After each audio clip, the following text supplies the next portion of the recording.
Let's return to This Week in America. Here's your host, Rick Bratton.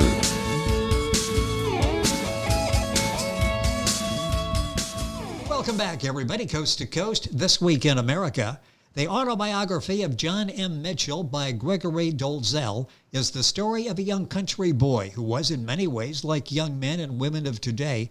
He was trying to find himself and survive in a world that is moving very quickly. As so many others were doing, he does his best to do his duty and not waver in his responsibilities. After a life of holding it in, he finally tells his son about his personal hell. Gregory is a great-grandson of John M. Mitchell. Greg grew up in Indiana, always had a love of American history. When his Aunt Doris shared that she had his autobiography and told him some of the stories, he was fascinated. Over the years, he was able to travel to sites that impacted him. Today, he's able to relate with some of the effects that he dealt with all through his life due to his exposure to toxic water he drank while stationed at Camp Lejeune, North Carolina. The autobiography of John M. Mitchell, Gregory Dolezal, is the author and our guest on This Week in America. Greg, welcome to the program. It's great to have you with us. Thank you. Thank you. Time is going to go by quickly. So much to talk about on the program today. It's a fascinating work that you put together here. Let's talk about the inspiration, the motivation. What was the inspiration to take this story and to tell it? Well, I'll tell you what. First of all, I want to make one correction. I kind of did battle with the publishers a little bit because I did not write this story. This story was literally put in manuscript form almost 100 years ago by my great-grandfather and his son Harry. And this is his book. I do not claim to be the author, but they told me that I had to have my name on the book as the author for legal purposes. I think you understand. Yes, and honestly, as I'm reading that, it's like what's the autobiography, it's sort of compiled by Gregory. We'll sort of leave it, but yes, I understand exactly what you're saying. You were the one that's sort of the conduit bringing this story to all of us. And what was so fascinating about his life that you wanted to share with the public? Well, with John was a normal guy. He was just one of us. And he just had a couple of situations that took him to abnormal places. He went on a trip out west to take a steam boiler out there. And he describes a couple of encounters with the Native Americans out there. And it's not like what you see in a John Wayne movie. Imagine this. And I'm just going to share this little from the book. He tells about how they encounter one tribe of Indians that are on the warpath. They're in their war paint, and essentially, the Indians stop by for what amounts to a cup of coffee. It's just like, "Hi guys, how you doing?" All this kind of stuff. We're going to go over and we're going to attack this other tribe. We'll see you later. How often do you hear that? Well, you don't hear that. That's an amazing story. So, sort of a very casual encounter when most people would think there'd be scalps lost during this. Exactly. It's just crazy. But then he comes home. He finds out his dad is dead. He's I believe the oldest one in his family, and his mother had died when he was 5 years old. So here this kid is, he's in his early 20s, and there's this little encounter called the Civil War just starting up. And he waited a little while, but then he decided, hey, all the guys are going, I got to go too. I got to do my job. And the rest of it is what happens to him. And what happened to him clearly gives the impression that while he was fighting in the Civil War, his thoughts were not about himself getting killed. It was about doing his job and getting the job done. And he talks about some very harrowing incidences, and he talks about some humorous incidences. And you don't think of a war story including humorous instances for real, but they're there. And there are also descriptions of I think his deep appreciation for a couple of people that really proved encouraging when he was suffering quite a bit. And I just love to see that. Well, it's an amazing story, and it's his story, totally his story. As we've said, Exactly. This is not where you've taken some dates and you've sort of filled in with dialogue and what may or may not have happened. This actually happened. The book we're talking about is the autobiography of John M. Mitchell. You find it, of course, at Amazon, the usual places. If you're looking for the author, it's Gregory Dolezal, and he's sort of the one that's compiled and presented this to the public. And Gregory's last name is Dolezal. Let's talk about some of John's ancestors and what influence they may have had on him to make him the person that we see in the book. Oh, yeah. Well, I told you, ordinary people getting involved with extreme or, really weird circumstances. Yes. One of my cousins, distant cousin, put together a beautiful historical fiction account of my 4 times great-grandfather's involvement in the Revolutionary War, when basically the war came to him, literally, at the Battle of Guilford Courthouse. He was one of the villagers. He was involved with land trading and with farming, and he had a distillery and a mill. He was involved with a lot of things with the community, very strong in the Presbyterian church there. And his book, The Spring House, tells a wonderful story of how my 4 times great-grandfather not only ended up fighting in the Battle of Guilford Courthouse as it was being fought on his property, but also of my 3 times great-grandfather being a 7-year-old little boy watching the battle from his front yard.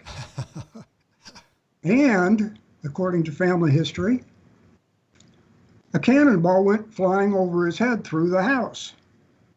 I believe one of the relatives, I believe in Iowa has that. I was introduced to the family reunions for the Mitchell-Galbraith clan in Charleston, Illinois. And my wife and I have been attending that, and we've been just meeting so many relatives and friends and all. Just remarkable. Somebody actually brought Adam's family Bible, his and his wife, Elizabeth. And what's kind of interesting for me was that his wife, Elizabeth, had 12 kids. My mother, Elizabeth, had 12 kids. Interesting. Nice little tie-in there. Yes. Okay. Then that little boy that stood on the front lawn watching the battle, he ended up with another guy you may have heard of, a fellow by the name of Andrew Jackson, down at a little place called New Orleans in about 1814. And they had a little cookout there. And he enjoyed that. He married a woman by the name of Mary Ann, whose mother, Anne, was a member of the Houston family. Anne's brother had a son that you may have heard of, one Samuel Houston. Certainly. And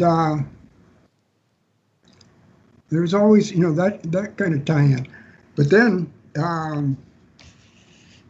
what really kind of got me going in the first place with all of this, remember I told you that John, my great-grandfather, had talked with his son, Harry, about his adventures. Well, Harry didn't stop there. Harry actually wrote a book called The Mitchell-Doak Group. Okay, and this is a story of our family since they first came before the Revolutionary War. And he actually lists virtually every member of the family, birth dates and locations and that kind of thing, right up until almost the point that Harry died. It's just amazing the history that you have and family members he also includes maps of where the Battle of Guilford Courthouse was, including property lines for the different families that lived there at the time, and pictures of houses belonging to family members down through the years and like that. He included one story that kind of picked me up a little bit. Have you ever heard of the Rankin House in Ripley, Ohio? Oh, yes. Yeah. Jean Rankin, the mother, had 13 kids. And you know that her husband, John or Robert, I always get that confused, I think it's Robert. Her husband was a reverend, and he got involved a little bit with the abolitionist movement. They say that over 2,000 people came through that house on their way up to Canada. And I was amazed by that. And I was really happy when I read that Jean was actually a member of our family. Interesting. Yeah. There are so many rich stories, and our guest on the program is Gregory Dolezal. He has put the book on the market, The Autobiography of John M. Mitchell. The book's available at Amazon, where books are normally sold, any of those locations. You can link on by going to our website, thisweekinamerica.us. Let's talk a little bit about some of the experiences as time is going by quickly here. What happened to John after return to the North? That's a fascinating part of his life. Yeah, John actually had quite a bit of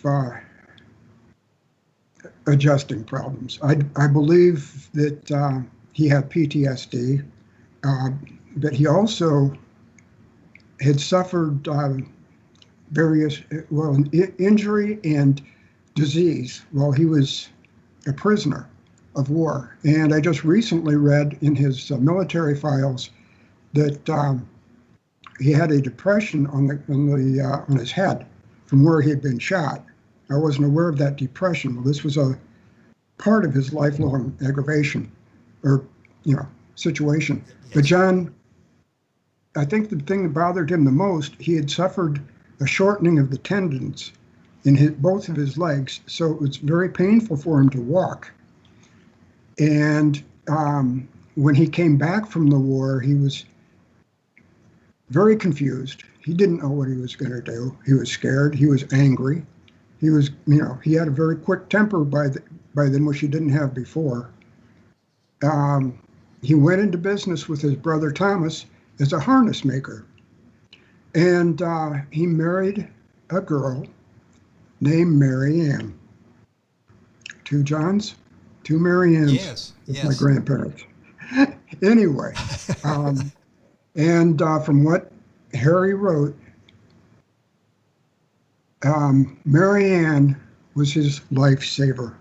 She helped him get himself back together. He became one of the real strong businessmen in the town of Mattoon, where they lived, which is just down from Charleston, Illinois. Charleston has a nice little bit of history in that used to be one of the places for a little traveling corps of lawyers that would go around to the different courthouses. And one of them was a old guy by the name of Abraham Lincoln. I knew you were going to say that. Yes. His territory there. What an amazing story. Yep. And when he was in 1958, Harry was actually one of the people that the town had a festival for, as being one of the surviving members of the townspeople who had been at the fourth Douglas-Lincoln debate in Mattoon. It's just such a fascinating story. And again, the story is the autobiography of John M. Mitchell. Our guest on the program is Gregory Dolezal, Dolezal. If you're Googling, the book's available at Amazon, the usual places. Boy, time is going by so quickly. The book is just rich in history. How has this impacted you? Talk about the impact that's had on you in putting this together and reading what John went through. You know, John has been an inspiration to me. He went through so much. And, you know, I've had little things in comparison that basically it's encouraged me not to complain about them, but just to do my best to work through them and to deal with them and try to be patient with my family and who, man, I mean, they've been patient with me and so many dear friends that have helped us.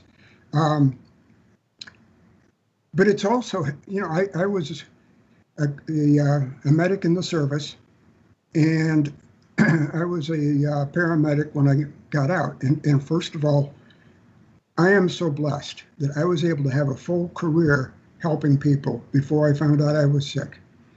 And that helps me to be thankful. John's story was also one of, I think, anger and not giving that anger up until the very end of his life. I'm convinced that when he made his last trip to Gettysburg and he met the old rebel veteran, that it allowed him to make peace with the war.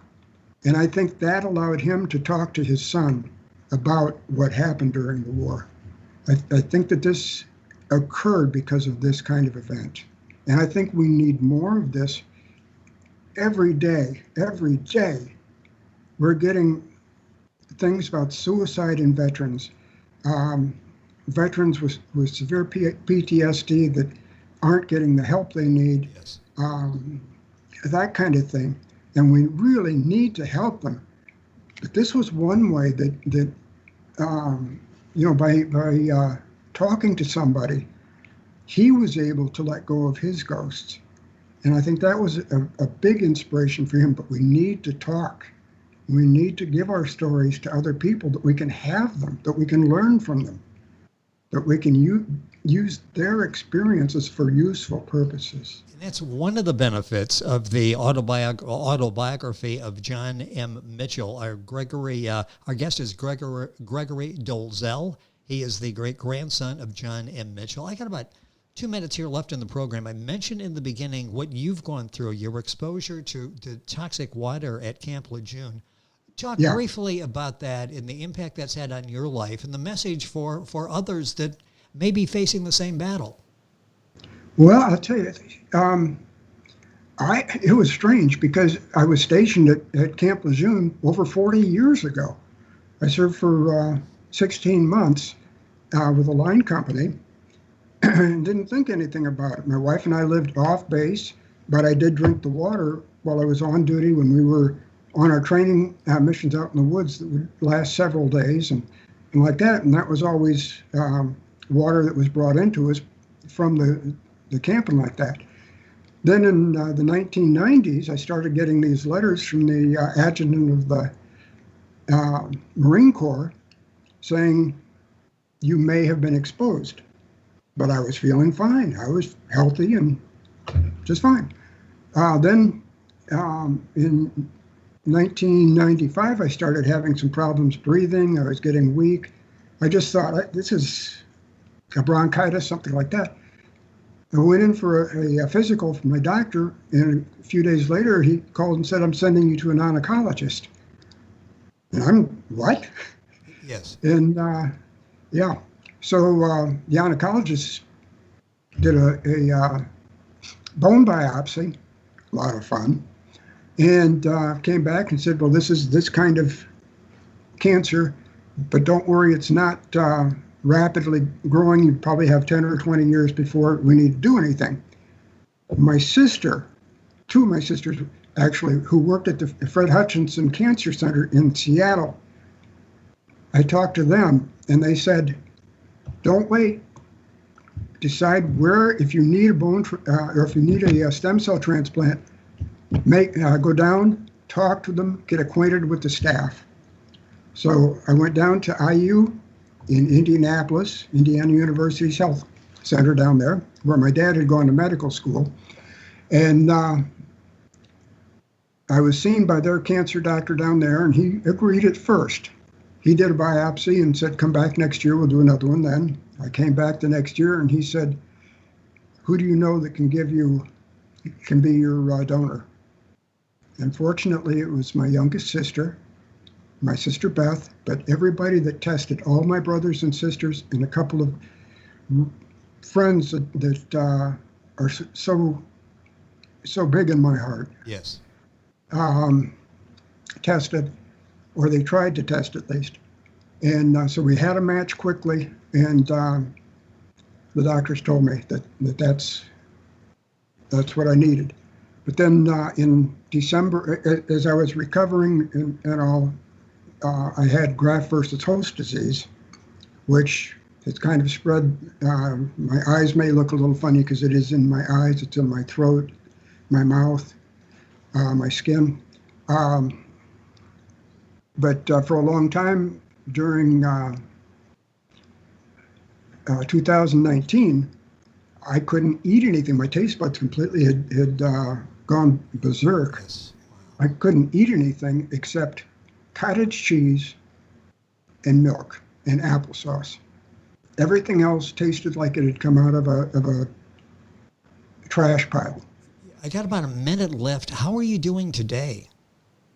Well, I'm still very weak. I'd lost 60 pounds, and I don't seem to gain much of that back, so I'm still pretty weak, and my walking is limited. But other than that, I'm doing pretty well. I've got 8 grandkids that love to come and visit Nana and Grandpa, and I've got some friends that once this coronavirus is out. But I've been basically at my house since November when the flu season started up here. Yes. And yeah, so I've been playing this game of well, I'm glad isolation you're for a doing long better, time. and it sounds like you're doing better. Our guest on the program is Gregory Dolezal. He is the great-grandson of John M. Mitchell. It's his inspiration behind the book we're talking about, the autobiography of John M. Mitchell.